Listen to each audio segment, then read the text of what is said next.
The Opel Manta B was a stylish rear-wheel drive coupe produced by Opel between 1975 and 1988.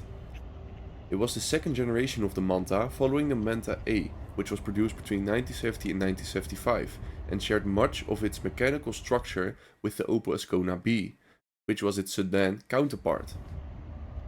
A total of approximately 534,000 Manta B units were produced, including both the coupe and the hatchback-like Manta CC Combi Coupe version introduced later. The car was marketed under different badges in the UK as the Vauxhall Cavalier Sports Hatch and Cavalier Coupe. The Manta B was rear-wheel drive with a front-engine layout, providing classic sports car dynamics. It had a comfortable ride but also decent handling, especially in the GTE and GSI versions. Most models used a 4-speed manual gearbox or a 3-speed automatic, while later and higher powered vehicles came with the 5-speed manual or a Getrag 5. Its balanced, lightweight build and rear-wheel traction made it popular among enthusiasts and tuners, especially in motorsport, and the Manta B earned a reputation as a reliable and robust car with relatively simple mechanics and good parts availability. The CC variant in particular was appreciated for its practicality, combining the appeal of a coupe with hatchback-like utility.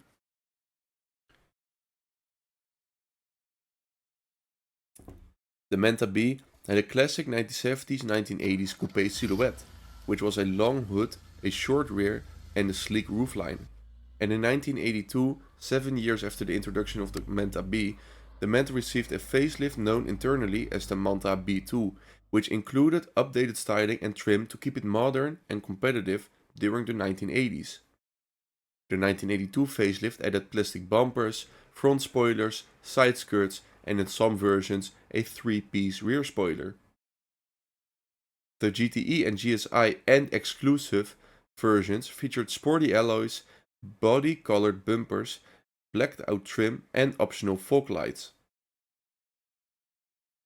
Early models had a fairly basic dashboard and cloth seats, looking very identical to the Manta A's interior. The interior was very simplistic, however there were some differences, as the GSI and exclusive versions had Recaro sport seats, leather-like trim or cloth, and a leather-wrapped steering wheel, and optional digital clocks or tachometers. And the rear seats could be folded down in a Manta CC, offering up to 670 liters of cargo space, which was impressive for a coupe. The Manta B was offered with a wide variety of engines over its production span. Early models used Opel's traditional overhead valve engines, while later variants adopted newer overhead camshaft designs and fuel injections with a higher output and better fuel consumptions. From the start, the 1.2S was available between 1975 and 1979, producing 59 horsepower, 88 Nm of torque, giving the car a top speed of 147 km an hour and a 0 to 100 time of 19 seconds. Fuel efficiency wise, it was quite decent at 7.5 liters per 100 kilometers. From the start also, you had the 1.6N, which was on normal petrol, also having 59 horsepower but having 103 Nm of torque. It had the top speed of 150 km an hour, and the 0 to 100 time, in contrary to the 1.2S, was a bit better at 17.5 seconds. However, because this was a normal petrol engine, the fuel efficiency was much higher at 9.4 liters per 100 kilometers. Of this version, you also had the 1.6S with basically super petrol, having 74 horsepower, 115 Nm and a more reasonable top speed of 163 km an hour. 100 time was much better for this engine as it was 14 seconds, and the fuel efficiency also was better at 8.4 liters per 100 kilometers, and this engine was available up until 1980. This engine was, since 1979, rated at 69 horsepower and 111 Nm due to emission regulations, and the 0 to 100 time worsened to 15.5 seconds for this.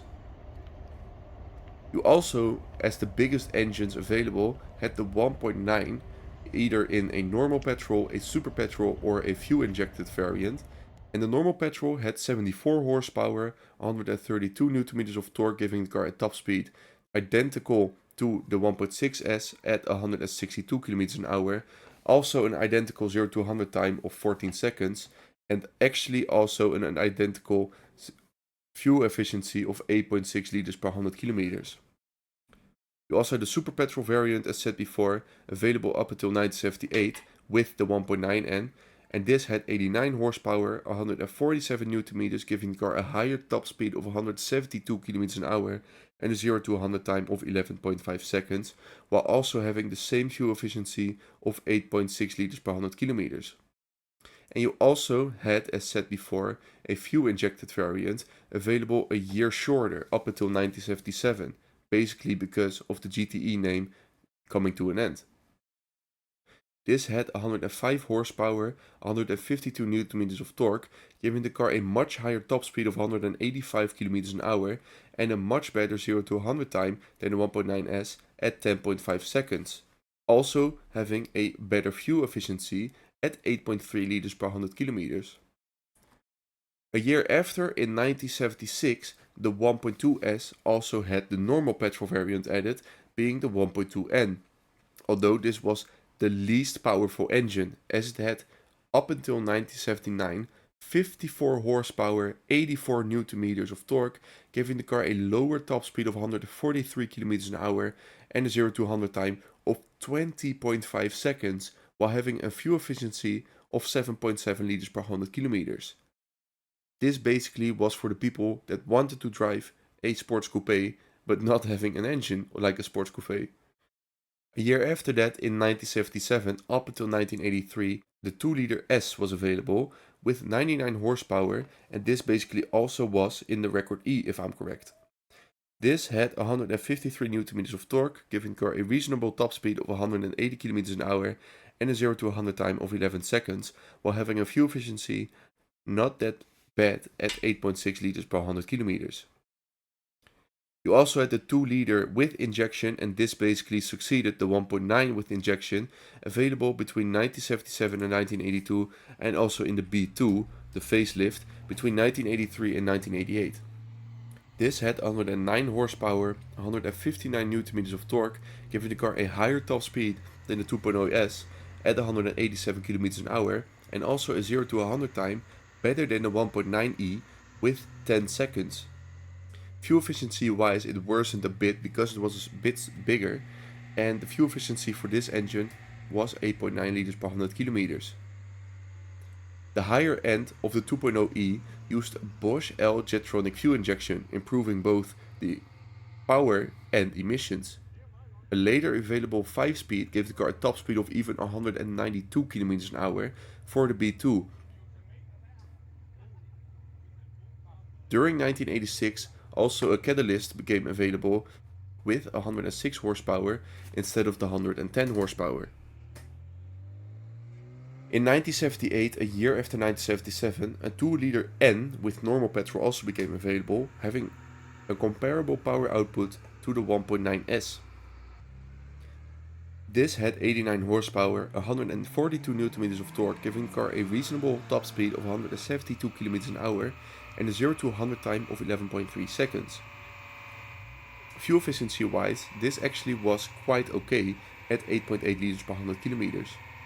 And basically after this time, Opel introduced a lot more normal petrol engines, as between 1979 and 1980 a 1.3M became available, and also an improved version of this became available between 1980 and 1984.